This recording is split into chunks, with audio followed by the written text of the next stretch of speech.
March 15 ലോക ഉപഭോക്തൃ അവകാശ ദിനം. ഐക്യരാഷ്ട്രസഭയുടെ ആഹ്വാനപ്രകാരം മാർച്ച് 15 ലോക ഉപഭോക്തൃ അവകാശ ദിനമായി വേൾഡ് കൺസ്യൂമർ റൈറ്റ്സ് ഡേ ആചരിക്കുന്നു. ഉപഭോക്താക്കളുടെ അവകാശങ്ങളെക്കുറിച്ച് അവബോധം സൃഷ്ടിക്കുക, വിപണിയിലെ ചൂഷണത്തിൽ നിന്ന് ഉപഭോക്താക്കളെ സംരക്ഷിക്കുക എന്നിവയാണ് ഈ ദിനാചരണത്തിൻ്റെ ലക്ഷ്യം. 1983 മുതലാണ് ഈ ദിനാചരണം നടക്കുന്നത്. 1962 മാർച്ച് 15 അന്നത്തെ അമേരിക്കൻ പ്രസിഡന്റായിരുന്ന ജോൺ എഫ് കെന്നഡി അമേരിക്കൻ കോൺഗ്രസിനെ അഭിസംബോധന ചെയ്തുകൊണ്ട് ഉപഭോക്താക്കളുടെ അവകാശങ്ങളെക്കുറിച്ച് സംസാരിച്ചു. ഈ വിഷയം ഔദ്യോഗികമായി സംസാരിച്ച ആദ്യ ലോക നേതാവാണ് ജോൺ എഫ് കെന്നഡി. ഈ സംഭവത്തെ അനുസ്മരിച്ചാണ് മാർച്ച് 15 ലോക ഉപഭോക്തൃ അവകാശ ദിനമായി ഐക്യരാഷ്ട്രസഭ പ്രഖ്യാപിച്ചത്. 1986 ഡിസംബർ 24 ഇന്ത്യയിൽ ഉപഭോക്തൃ നിയമം നിലവിൽ വരികയും പിറ്റേ വർഷം മുതൽ ഡിസംബർ 24 ദേശീയ ഉപഭോക്തൃ ദിനമായി ആചരിക്കുകയും ചെയ്യുന്നു.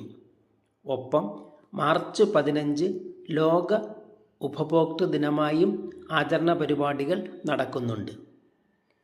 വില നൽകിയോ നൽകാമെന്ന കരാറിലോ ഏതെങ്കിലും ഉൽപ്പന്നമോ സേവനമോ സ്വീകരിക്കുന്ന വ്യക്തിയാണ് ഉപഭോക്താവ്. ഉപഭോക്താവിനെ സ്വാമി വിവേകാനന്ദൻ രാജാവായിട്ടും മഹാത്മാഗാന്ധി അതിഥിയായിട്ടുമാണ് വിശേഷിപ്പിച്ചിട്ടുള്ളത്. ഈ വിശേഷണങ്ങൾ ഉപഭോക്താവിൻ്റെ പ്രാധാന്യം എന്തെന്ന് വ്യക്തമാക്കുന്നു.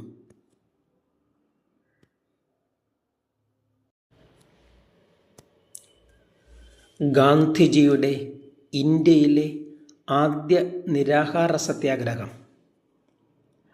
ഇന്ത്യയിൽ ഗാന്ധിജി നടത്തിയ ആദ്യ നിരാഹാര സത്യാഗ്രഹം എന്ന പേരിൽ ചരിത്ര പ്രാധാന്യം നേടിയ സമരമാണ് 1918 മാർച്ച് 15 അഹമ്മദാബാദിലെ തുണിമിൽ തൊഴിലാളികൾക്ക് വേണ്ടിയുള്ള നിരാഹാര സത്യാഗ്രഹം.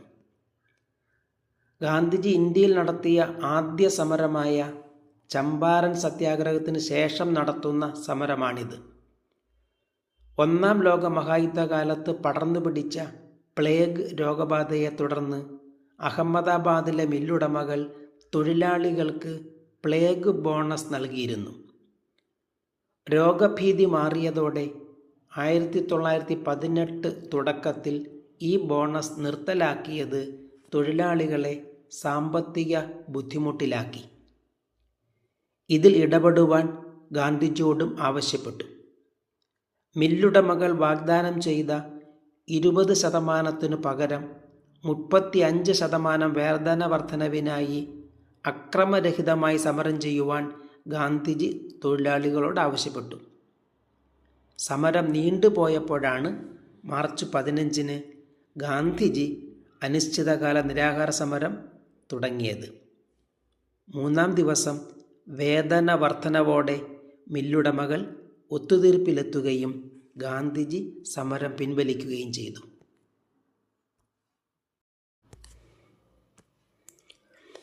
സ്വതന്ത്ര ഇന്ത്യയിലെ ആദ്യത്തെ പ്ലാനിംഗ് കമ്മീഷൻ നിലവിൽ വന്നു. ഇന്ത്യയുടെ സാമ്പത്തിക വികസനത്തിനായി പഞ്ചവത്സര പദ്ധതികൾ ആവിഷ്കരിച്ചിരുന്ന പരമോന്നത സമിതിയാണ് പ്ലാനിംഗ് കമ്മീഷൻ അഥവാ ആസൂത്രണ കമ്മീഷൻ. പ്രധാനമന്ത്രി എക്സ് ഒഫീഷ്യോ അധ്യക്ഷനും മന്ത്രിസഭ നിയോഗിക്കുന്ന ആൾ ഉപാധ്യക്ഷനുമായ ഒരു സമിതിയാണിത്. 1950 മാർച്ച് 15 ഇന്ത്യയിൽ ഇത് നിലവിൽ വന്നത്. ആദ്യത്തെ അധ്യക്ഷൻ ജവഹർലാൽ നെഹ്റുവും ഉപാധ്യക്ഷൻ ഗുൽസാരിലാൽ നന്ദയും ആയിരുന്നു. 2014 ഓഗസ്റ്റ് 13 പ്ലാനിംഗ് കമ്മീഷൻ്റെ സ്ഥാനത്ത് നീതി ആയോഗ് നിലവിൽ വരുത്താൻ പാർലമെൻറ്റ് തീരുമാനമാവുകയും 2015 ജനുവരി 1 നീതി ആയോഗ് നിലവിൽ വരികയും ചെയ്തു.